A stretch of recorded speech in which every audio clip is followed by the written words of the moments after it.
Central Minnesota Sports Hub. It's the Morning Sports Desk, presented by Wadena's Pizza Ranch and FunZone Arcade. Available on Apple Podcasts, Spotify, or wherever you get your podcasts. And streaming on YouTube. It is the Morning Sports Desk, powered by Pizza Ranch and FunZone Arcade in Wadena. I'm CJ Baumgartner. That's Corey Tackman. Corey, it's been a while since we've sat down to the show. Yeah, what's going on? How you been? Busy. It's summertime. There's a whole bunch going on. A lot of stuff happening here in the local sports scene. Why don't we start out with some breaking news over the last week, talking about a Wadena Deer Creek alum who's now who's playing college baseball, but now is going to transcend to another level, if you will. Transcend. Wow, that's yeah, that's a big strong word. Josh Dykhoff, Wadena Deer Creek grad, spent the last couple of years at the University of Minnesota Crookston. Is transcending, as CJ put it. He's going to Kansas, KU Rock Chalk Jayhawk. He's going to be a Jayhawk in the upcoming baseball season. So making the move up to Division I baseball for Josh, who, as it turns out, can hit the ball around here just a little bit. He's playing for the Rocks this summer in St. Cloud and put the ball out of the ballpark and hitting the ball all over the place. And that's an exciting new challenge for him to move into that conference, to move up to Division I, and he's cut out for it. So I'm very excited for him.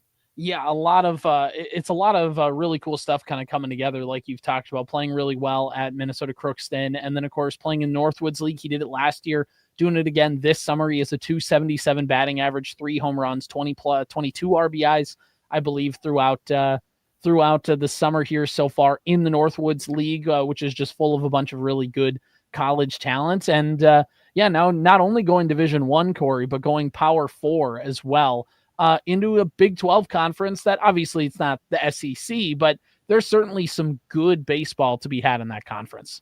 Yeah, and I think that team had 44 wins last year. I mean, there was a nice baseball team a year ago. So, he's not rolling into like a dumpster fire by any means. You picked a spot where there's going to be room for him and a team that is off some pretty recent success.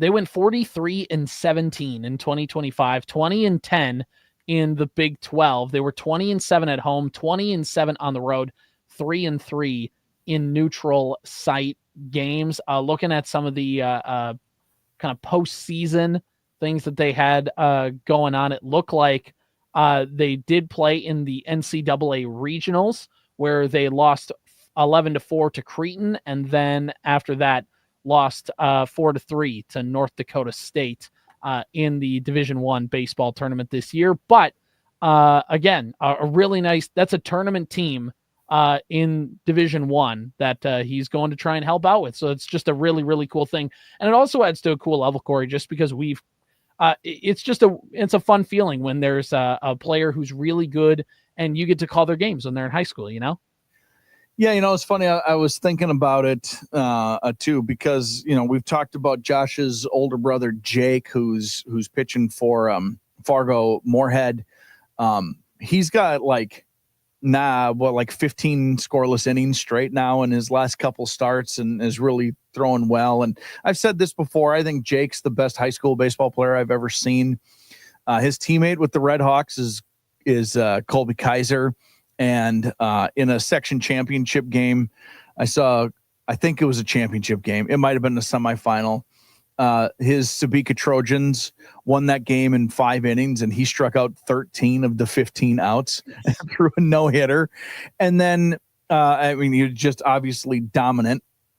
And then Josh had the single greatest individual performance in a high school game that I had ever seen. He was the starting pitcher. He had 11, 12, 13 strikeouts in that game against Pierce. I can't remember exactly, but went the complete game, pitched that. And then he hit for the cycle, including a home run, the go-ahead home run to complete the cycle and give his team the go-ahead win, and then came out and pitched in the bottom of the 7th to get his team the victory. So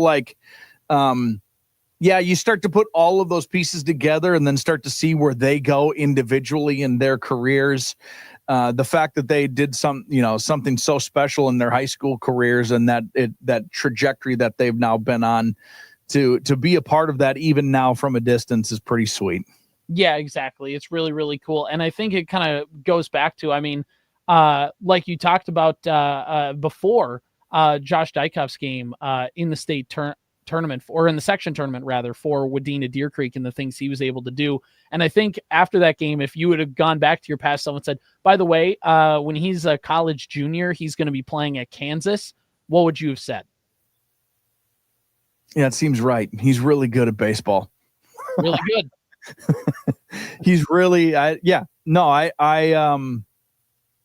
say it's fun when you have like high expectations for kids and for players. And again, we only ever get to see them kind of from a distance. And we talk about this a lot, how cool it is to be a part of it in even just a small way, or not even a part of it, just to be able to see it. To ride. And that's in that sort of way. Yeah. To be along for the ride like that and think to yourself like, man, this could really be something special. If the only reason it won't is because he doesn't want it to be, and that would be an okay choice. Like I have, your path is your path. I have no issue with any of that. But if he wants it to be, it's, there could be some big things in his future. So it's cool to see that was the path he wanted for himself, and lo and behold, made it happen.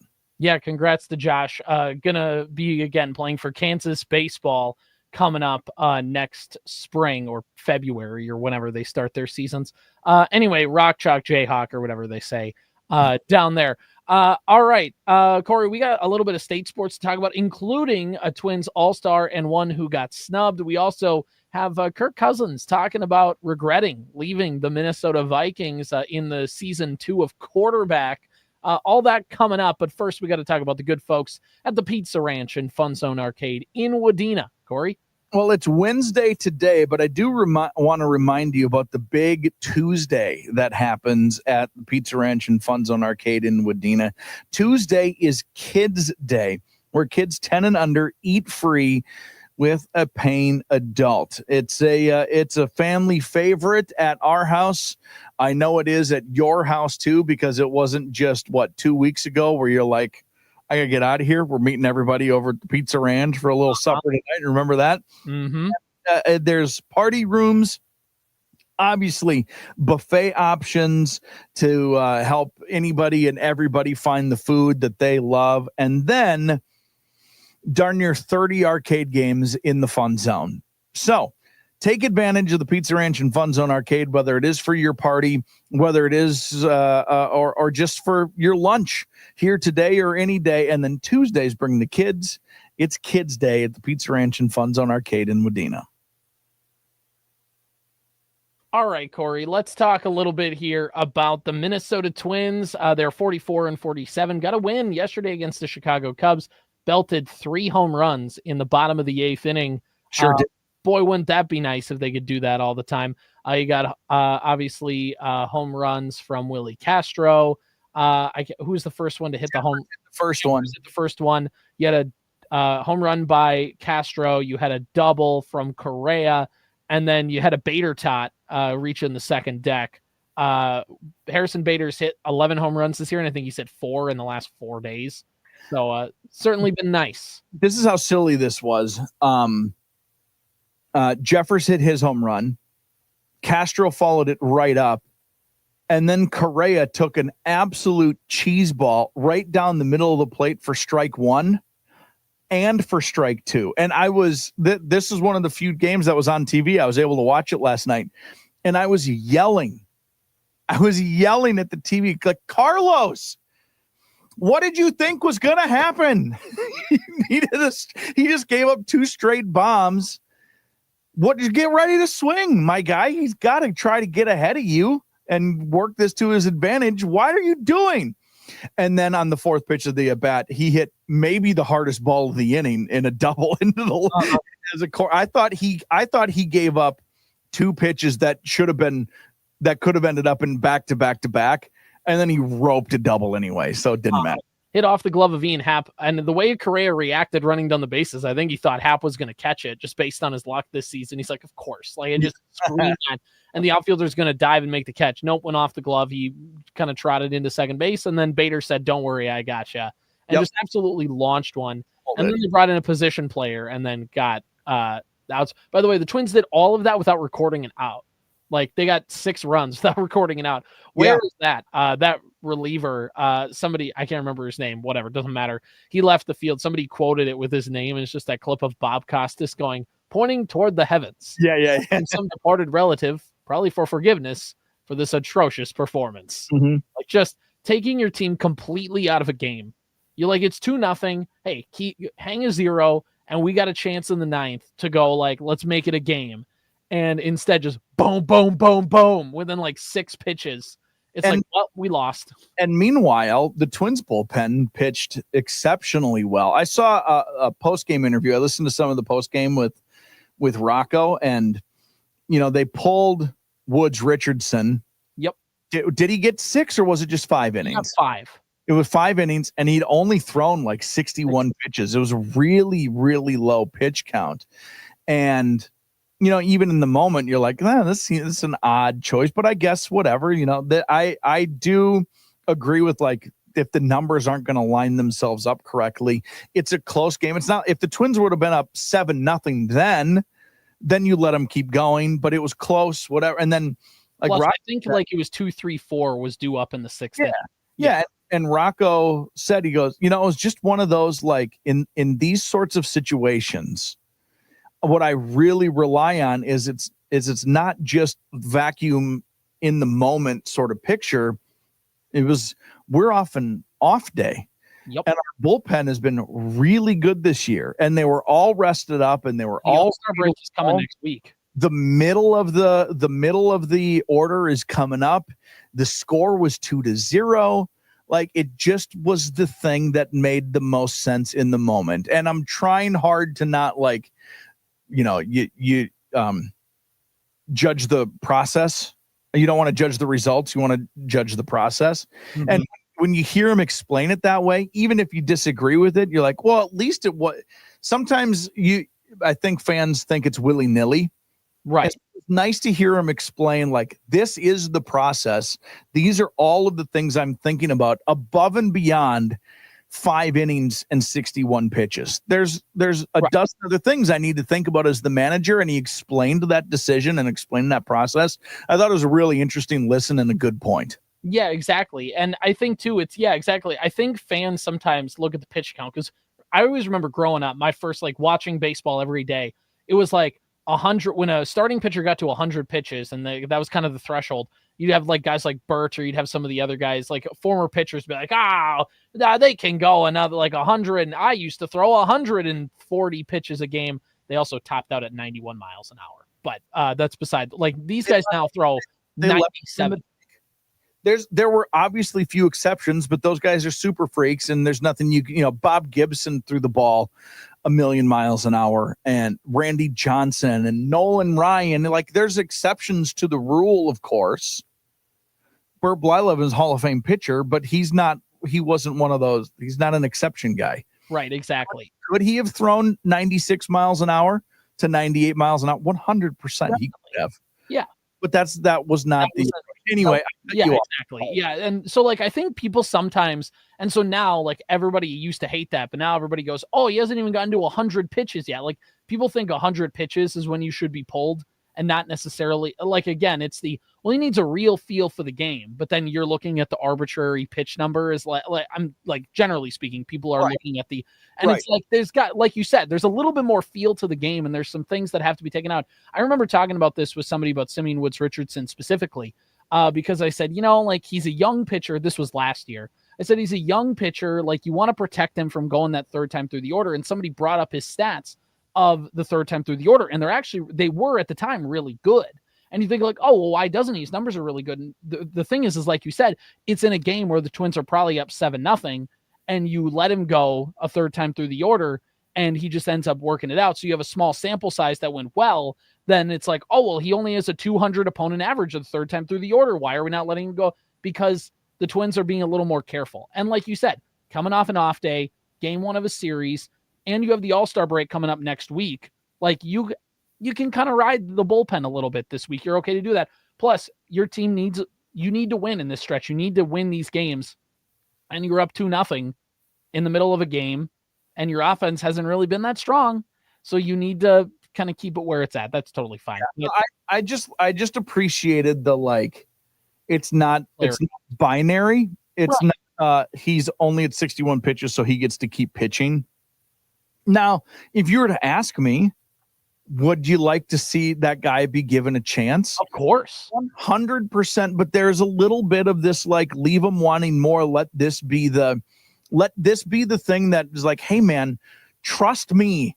Let that build a fire a little bit of like, I can do this. I will do this.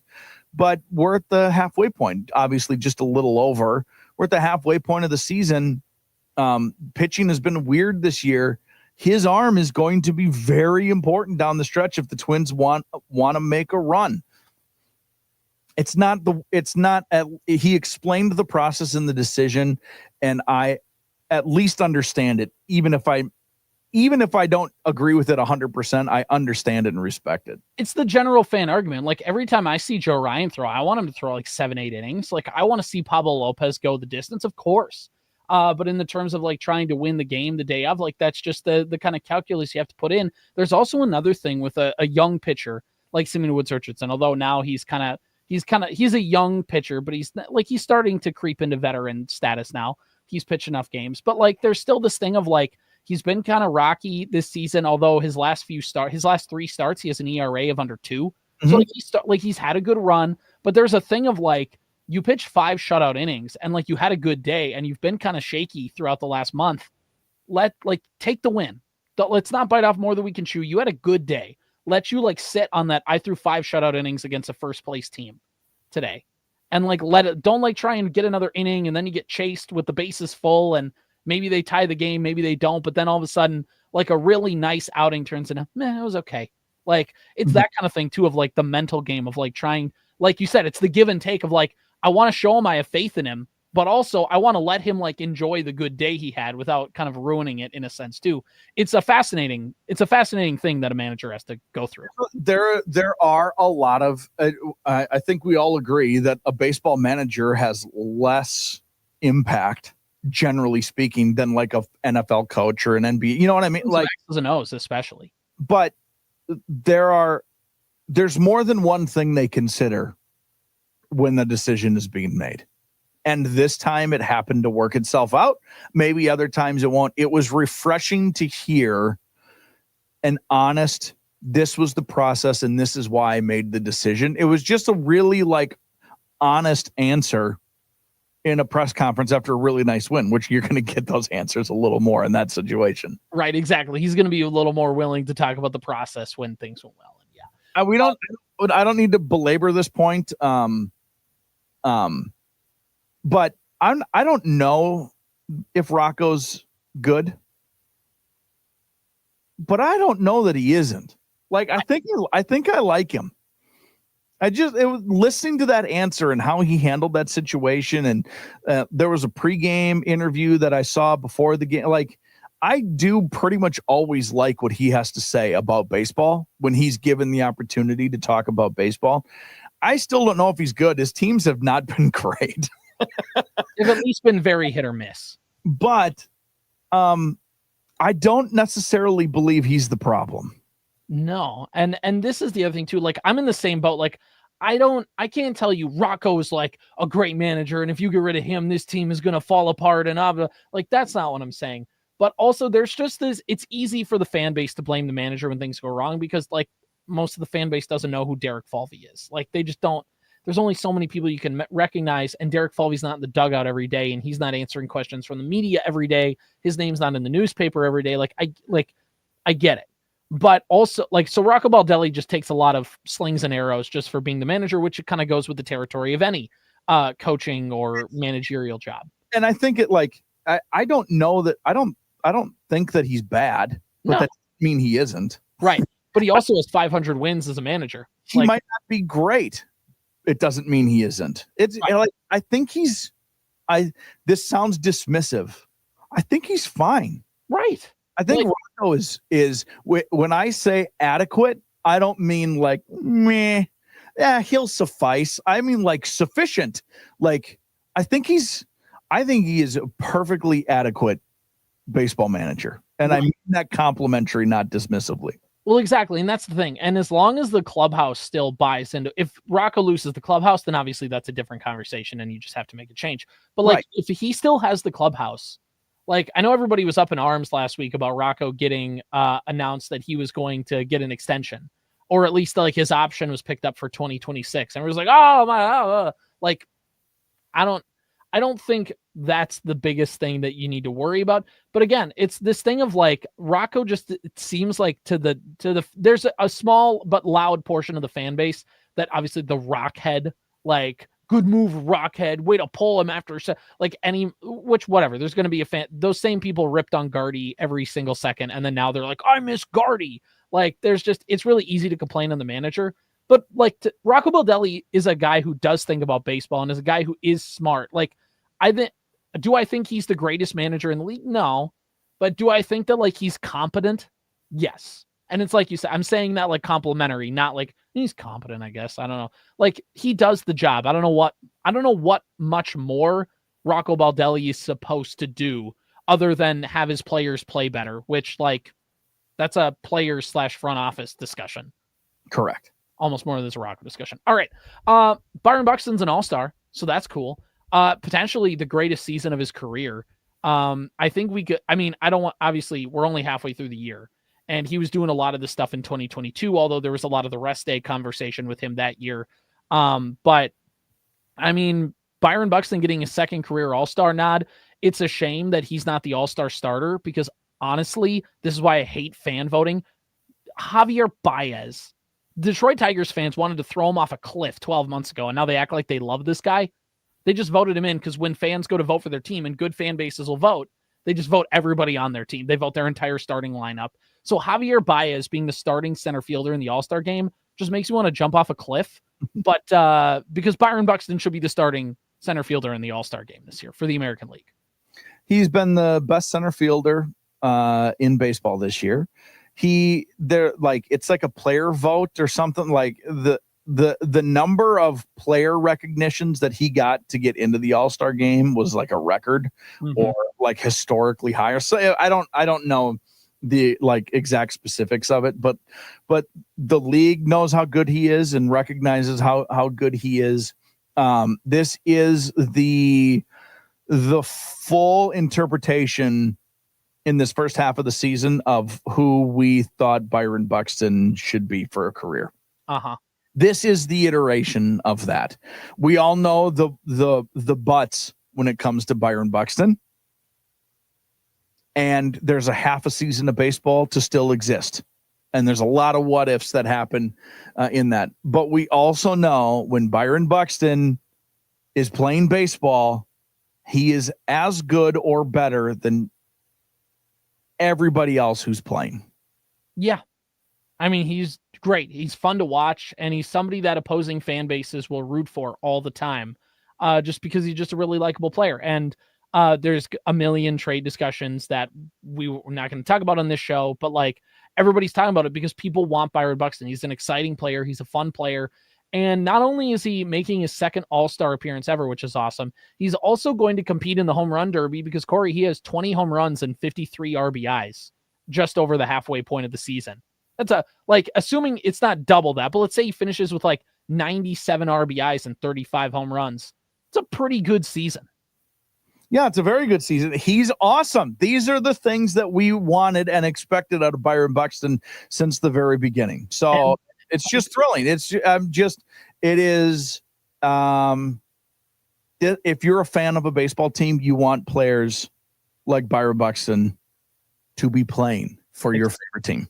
Exactly. And again, like you said, playing, there's still a second half of the season. Another shoe can drop. We've known that all the time. But like, I'm not going to be one of those people who's like, wow, he's going to get hurt again. I don't care, man. He's on my TV today. I want to watch that guy today. If he gets hurt, that sucks and I'll hate it. But like, I'm just going to enjoy watching Byron Buxton on my television. And we've enjoyed that. And I'm not going to take away that enjoyment waiting for him to get hurt so I can go, I told you so. Like, just enjoy the baseball players. I'm saying this relatively. Like, just enjoy the baseball players that are on your TV. You know, like they're there, they're playing. It's great. Byron Buxton going to be in the home run derby. And I've seen a couple people on social media. I saw this one, and I know our guy Zeke saw it as well. Where this guy's like, I don't know, man. I don't know if I want Byron Buxton competing in the home run derby. It messes up your swing. And, you know, Justin Morneau was never the same after competing in the home run derby. What did you just say? Justin Morneau he should have won the MVP in 2008, by the way. He played 163 games and had like 120 some RBIs with 30 plus home runs. That's an MVP. He played every day, but no, you got to give it to Pedroia because he played in Boston and his team made the playoffs. Justin Morneau is a better player than Dustin Pedroia, but Justin Morneau also was going to win the MVP in 2010. I think it was the knee to the skull he took that derailed his career, not necessarily playing in the All-Star game, playing in the home run derby, which he won, by the way, but nobody cares because Josh Hamilton derailed the season and his career, which, oh, by the way, he went on to win a batting title. Mm-hmm. After that happened. It just took a long time for it to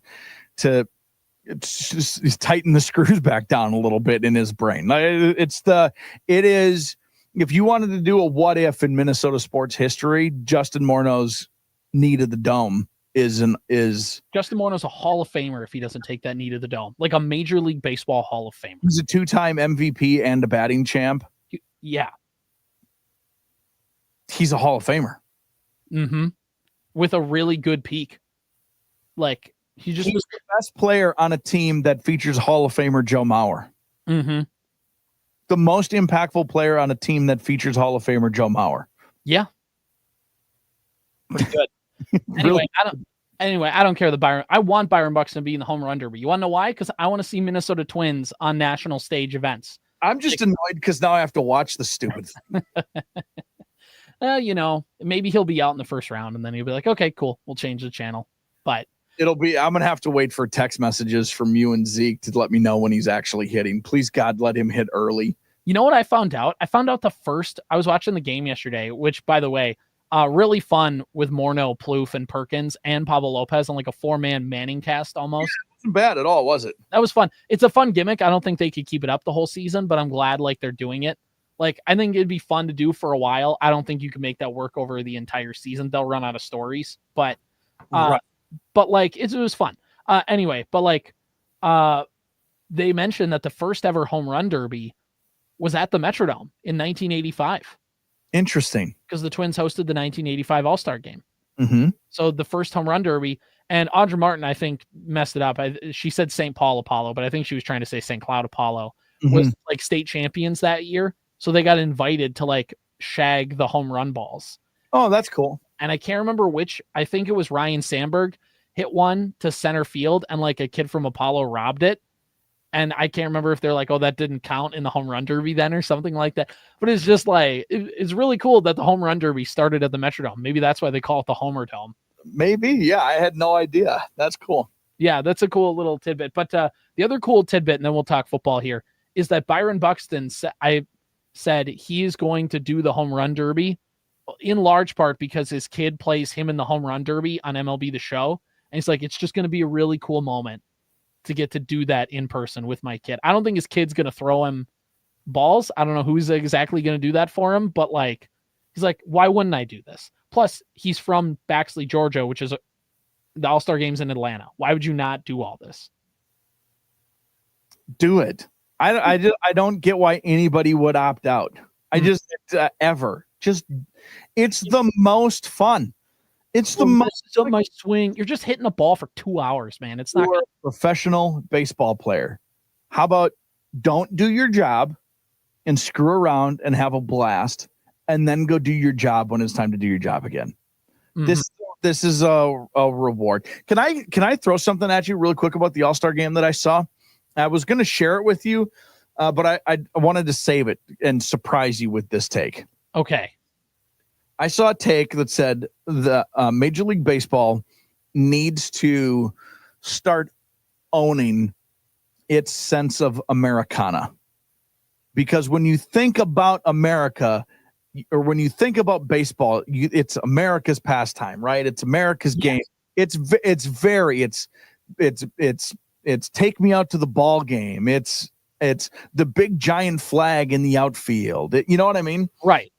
And this guy's take, and forgive me, I can't remember who it was. It's just a video that I saw. He said, I think Major League Baseball needs to lean into Americana, and they need to own 4th of July. They need to do the Nathan's hot dog eating contest during the day on 4th of July at wherever the All-Star game is. Then do the home run derby the night of July 4th and cap it off with the most epic fireworks show that you have ever seen. And all of this is obviously televised. And then do the All-Star game on July 5th. And you'd have to adjust. You'd have to figure out what your break is, whatever, and when you're going to restart. But he's like, what's the difference? You're already taking a break anyway. This moves the All-Star break closer to the middle of the season. So it makes sense there. But also now it's America, and it's baseball, and it's the hot dog eating contest, and it's fireworks, and it's this, like, baseball doesn't own anything. NFL owns Thanksgiving. NBA owns Christmas. What does baseball own? Right. Like an occasional moment in October and or November. Opening day, maybe. On July 4th. I was like, that's such a good damn idea. And then he goes, they'll cancel all of it before they ever do that. This is very pessimistic about Major League Baseball in general. But I was intrigued by that idea. Do you like that idea? I am intrigued by it for sure. I saw that on 4th of July and I was like, it's one of those, like, I like a tweak. So I'm like, yeah. And then I thought about it a little more. I was like, I do like that each team, like half the league, gets a chance to like host a game on the 4th of July, and each day, like, I think that I wouldn't hate it. I wouldn't be like, oh my gosh, like, I think I'd be all in if that's what the league wanted to do. But I'm not necessarily like it's a travesty that they don't, because what I think the league, you're right. In the case the guy is making, the Major League Baseball does need to own the 4th of July more than it does. Major League Baseball is in that rut of like, we're Major League Baseball. We just own it because we exist. And it's like, no, you have to. The NFL just dominates Sundays because they exist, but they still go, how can we go further? And Major League Baseball just goes, well, we have it. So what do we need to really like do more about? Exist in the summer, so it's already good enough. Well, you know what else exists in the summer now? The WNBA. And I don't know if you can hear that coming down the tracks, but that's the WNBA train. Right. They're coming for you. You're going to need to figure it out. And like you said, the NFL dominates Thanksgiving, and they try every year to like, how can we one up ourselves and how can we do more? And there's no reason that Major League Baseball shouldn't absolutely stack the 4th of July week or weekend or whatever it is, the 4th of July day, with like the best matchups that you can think of. Like, get Yankees Dodgers on there, or get Dodgers Braves, or what, like, you get the high profile matchups and set them on the 4th of July, rivalries, or like whatever, last year's World Series matchup. I don't know, like, find something and have a whole, like, Fox, who's your number one, like, they carry your World Series, or TBS or whoever, like, you are doing there's a game at noon, there's a game at 3, and there's a game at 7. And we have Major League Baseball games on big network TV all day long. That way, and again, it's a little different than football, where like it's Thanksgiving, everybody's sitting inside, it's cold, like people are going to have the game on just to have something on. Whereas the 4th of July, you're like at a campsite, or you're somewhere where like it's hard to just sit down and watch a TV. But still, you should be doing something along those lines to dominate the 4th of July. And maybe that's why they're like, maybe that's why they don't, is teams are like, we want to sell tickets on the 4th of July and hype that up. The Twins did like a barbecue at the ballpark, and like, that's fine.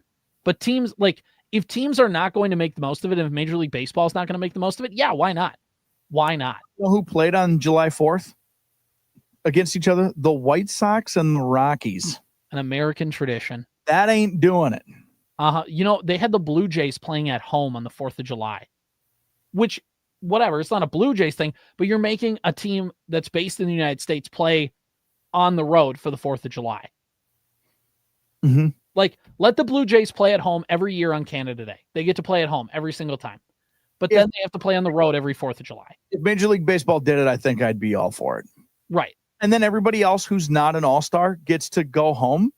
Right. 4th with their family. Right. I know not every player is an American player, but like, it's still a good time to get, like, they still have their families there. They're like, hey, let's go get away for the. There's a Thanksgiving Day parade. There's a Rose Bowl parade. There's like, there's precedence for like owning certain holidays and certain big moments in and around sports. Right. Let this be yours, Major League Baseball. The more I think about it, the more I like it, I think. All right, one last baseball tidbit. Joe Ryan got screwed. That guy should be an all-star. That guy should have been an all-star in 23. You could have made the case that guy should have been an all-star in 24. Like, this dude is just kind of on the outside looking in, and I do not like it. Looking at Joe Ryan this season, and like, is he like having a dominant Cy Young worthy campaign? No, but is he an all-star pitcher? Most definitely. Here is Joe Ryan's stats so far this year. He has an ERA of 2.67.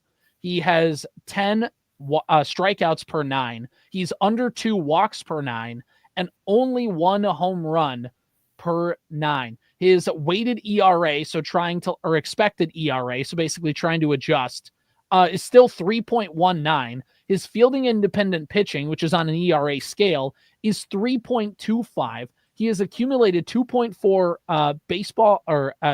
Fangraphs WAR already. This guy is on a great pace and should be an all-star, and he's not. But, you see Kikuchi is for the Angels or something like that, or we got to put on, whatever, some of these other pitchers. It's tough for a starting pitcher to crack the list. I get it.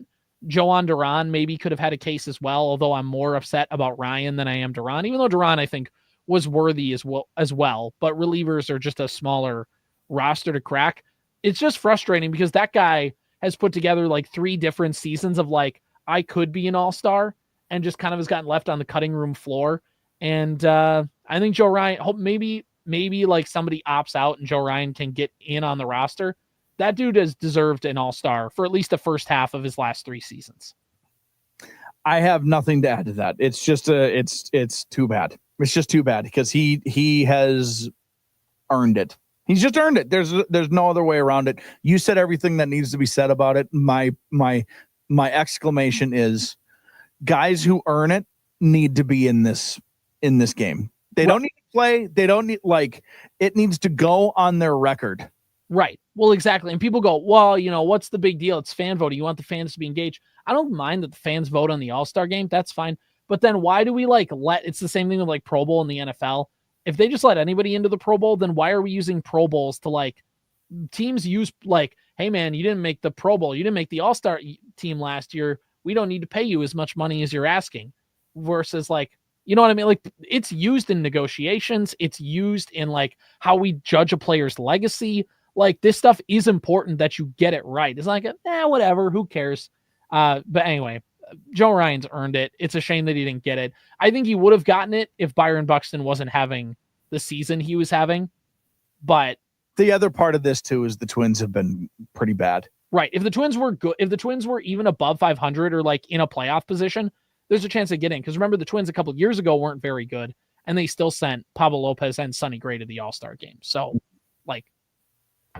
you got to be in the mix. Have to be. Not on the outside looking in. So, and we, you talk about Javi Baez, but the Detroit fans are excited about Detroit. I don't have an issue about Javi Baez making the all. Where the problem lies, because the Twins have been bad, apathy is set in for Minnesota Twins fans. And from my perspective, I believe fully not everybody's able to watch them and appreciate what some of these guys have been able to do night in and night out. And Joe Ryan has been one of those guys who's been absolutely awesome. But even someone who is a Twins fan can't entirely appreciate it because I don't know. I don't know, but I can't watch them ever. I don't get to see it with my own. Like, there's a little apathy here from Minnesota sports fans also. Right. All right. One last thing to talk about, and we'll get out of here. Kirk Cousins making headlines again. He got, he did the season 1 of quarterback. Last year they did wide receiver, which didn't get as much play. And then they went back to quarterback for the next season. And they've been slowly releasing out the episodes and things like that. And Kirk Cousins obviously signed up again because he got just that was such good PR for Kirk Cousins to do that. Like, how everybody in the league looked at him before that and after that was like completely different. It was really opinion of him, the person. Right. And so the player, but him, the person. Exactly. Like his narrative, the way people perceived him, that stuff changed. And so he did it again. And it's going to be a little different because obviously at the end of this, we know he gets benched. But Kirk Cousins in the documentary was talking about the drafting, the quarterback, the Falcons drafting a quarterback. And this quote came from last spring, kind of like the instant gut reaction. Cousins said, quote, "Certainly, if I had the information around free agency, it certainly would have affected my decision," he said. "I had no reason to leave Minnesota with how much we loved it there if both teams are going to be drafting a quarterback high. But I've also learned in 12 years in this league, you're not entitled to anything. It's about being able to earn your spot and prove yourself," which is kind of Kirk Cousins saying, I think, what everybody thought at the time, which is like, well, if Kirk Cousins knew both these teams were going to be drafting quarterbacks, would that have changed his decision? Would he have just said, I'm going to stay with the coach I know and the system I know and play with Justin Jefferson and not have to move my family or go down to Atlanta and have all this happen? Like, I think we kind of know the answer, but like, Corey, what's your instant gut reaction just to that quote? It reminded me of what it felt like when Atlanta drafted a quarterback, which was, what are they doing? And Kirk Cousins had a what are they doing moment. Like, his choices were a pretty good, substantial amount of money for the Vikings, but knowing that they were going to take the quarterback of the future and he was not going to be the long-term plan, or take a pretty good, substantial amount of money plus some and be the long-term plan for Atlanta. Well, he took a little more money and the assuredness that he would be the guy. Mm-hmm. Then they pulled the rug out from underneath them and said, this is not a guarantee ever. And sorry, bro. Like that was literally, they're just like, sorry, dude. I guess we're just going to take this guy now. I know we paid you all this money and, that implies certain things and you could make certain inferences, whatever. But I just want you to know, Penix is our guy. I think he was just like the rest of us, really taken aback by the whole situation. And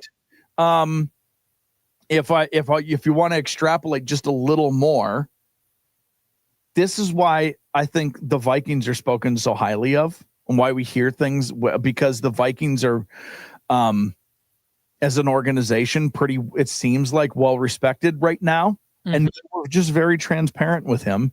And Atlanta was not very transparent with him. Yeah. Listen, we'll pay you. We'll be happy to pay you. I don't remember, but the rumored numbers about what the Vikings were going to give Kirk Cousins were fair. They were fair numbers. But everyone knew they were drafting a quarterback. And if everyone knew, Kirk knew. Like, that's just and he proved it in that quote. He knew that they were going to draft a quarterback. That's treating a guy with respect and treating a guy right. Yeah. Well, and like you said, the Vikings have done a good job of that. And you can be upfront because the Vikings, they wanted to keep Kirk, and I think they would have been okay keeping Kirk. But I also think that they were like, we have the leverage to be like, hey, man, we love you, but just so you know, like, we are going to plan for the future a little bit here. You can come back if you want, but you got to know that coming in. And like, because they could, where there are years where it's like they were desperate. They just kind of needed to re-sign Kirk because they didn't really have another option, but they were set in this year. And I know, and obviously this is a Kirk Cousins. It was better for Kirk Cousins if he would have stayed with the Vikings, but oh my goodness, was it so much better for the Vikings that the Falcons outbid for Kirk Cousins and took him off their hands, because you paid Sam Darnold $10 million on a 1-year deal. He's gone. That money's off the books. you would have signed Kirk Cousins to a deal paying him probably 35, 38 million for over 2 years. And maybe it would have been like a 1-year contract, but it says it's a 2-year contract. But that means you have dead money that you'd have to kick down the curb. And the Vikings last year, knowing the Cousins money was coming off the books, could sign Grenard, Cashman, Van Ginkel. Oh, and also this year signed Jonathan Allen, Jonathan Hargrave, re-signed Byron Murphy to an extension. And like the Vikings were setting up kind of to get rid of Kirk and get his contract off the books. And they felt obligated. And I think everybody felt like we need to try and give it one last shake. And again, the Vikings were honest, and that led to Kirk leaving. I think the Vikings could have been like, hey man, no, don't listen to the noise. Like, we want to keep you around and then draft a quarterback. And that would have actually been bad for the Vikings in the long term to do that. So anyway, this is a Kirk Cousins loss, but this ended up playing about as well as it could have for the Minnesota Vikings. Their books are clean of his contract. They had a clean break. And last year's team with Kirk Cousins, with that version, how he played last year, they probably win 8-9 games, maybe make the playoffs, maybe they don't. And then you're coming into this year like, is it McCarthy's job? Is it Cousins' job? Like the drama around that. The clean break was not the best for Cousins, but it was the best for the Vikings. And it also, him being as surprised as everyone else in the world was when they drafted Penix is just super eye-opening. Like, it just confirms. Do you remember? I mean, I'm sure we texted about it that night when they drafted Penix. I was mad. I wanted the Vikings to draft Penix. What are they doing? And this just confirmed that it was actually really surprising. Right, because they didn't just sign Kirk Cousins to like a 2-year deal. They signed to a 4-year deal with $100 million guaranteed. They bought a house and they overspent on the house, and then they got inside and they went, "Ooh, it's a little rickety. Maybe we should go buy that other property too," which is fine. And if you buy the right property the second time, you'll be able to make up for it. But it doesn't mean you don't have to take your medicine a little bit in the short term. And the Falcons couldn't build their roster around Michael Penix. They have to kind of they have to do the thing of like, well, if this guy takes a step up and if this guy develops and if this guy, like, they have to add all these ifs to their development. Whereas the Vikings go, we're just going to go sign a good guard, and we're going to go sign a veteran center, and we're going to go draft a guard. Like, we're going to go sign whoever. We're going to re-sign this guy because we can. Like, if you are like, which team just take out the quarterback, which roster is better? I mean, the Vikings by a mile. So it's going to be interesting to see how this all shakes out. And it's again, just kind of the Kirk Cousins too, of like, I don't know, man. Kirk Cousins seemed like a good dude. He was a good player overall. It's the irony of Kirk Cousins is that Kirk Cousins was always good enough to win. And if in the right roster, he could have won a lot, but his contract never allowed you to build a good roster around him. He is a good dude and he is a good player. And if we learned anything from his previous time on this Netflix show, he is authentic. Like, the stuff that you get from him is authentically Kirk Cousins. That was the thing I learned the most. He's very open. What felt contrived and manufactured was actually just he is just authentically an aw shucks kind of guy. So the stuff that he's saying now, this quote to come out from him, I feel like you can trust as being an authentic quote. Right. And to Kirk Cousins' detriment, sometimes he's too like, sometimes he'll just say what everybody's thinking and everybody's got to go, oh, okay. Like, it's the first time in his career something hasn't worked out in his favor. Literally everything else has. Well, monetarily, everything's worked out. 100%. He gets $100 million guaranteed and whatever check Netflix has given him to do the show. Yes. Like, you feel bad on just like, man, that kind of stinks that he got gypped like that. But then also you look at his career earnings and you're like, I think he'll be fine. Oh, they can both be true. Yep. All things can be true. He did. He got screwed. He got raked over the coals by that Atlanta organization. Also, he has more money than God. He's going to be okay. It's not going to change his career legacy one bit. And by the way, this whole thing Kirk Cousins also just didn't play good. Like, if Kirk Cousins, like, he got benched at the end of the year. If he just was okay, like, if he was his normal Kirk Cousins-y self, Michael Penix doesn't start. And now there's a weird, what do you do? But like, Kirk Cousins would have came in as the starter. Kirk Cousins is coming in as the backup for the first time in like a decade now. Like, comeback player of the year. I predicted it before. I'll say it again. Kirk Cousins, he was not healthy last year. Comeback player of the year, Kirk Cousins. but is it going to be for the Falcons or will it be for like the Cleveland Browns or something? Does it matter? Well, that's the thing. It depends on like, will he ever start for the Falcons again? Or is it going to be like they're waiting for some team's quarterback to blow out his knee so they can trade Cousins? My prediction is not, my prediction is only based on him playing and being healthy. So I don't care who it's for. Kirk Cousins is a good player. He's a nice player. Just, he always is stuck in that like 14 to 9th best quarterback in the league at all times. There's a ceiling. A lot of teams want the 9th best quarterback. Mm-hmm. Vikings might be one of them. We don't know. Exactly. So we'll see.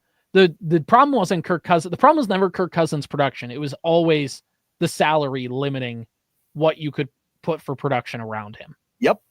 But them's the breaks. All right. We'll do this again. Morning Sports Desk. Powered by Wadena's Pizza Ranch and FunZone Arcade. Follow the Morning Sports Desk on Apple Podcasts, Spotify, or wherever you get your podcasts. And watch every show on YouTube.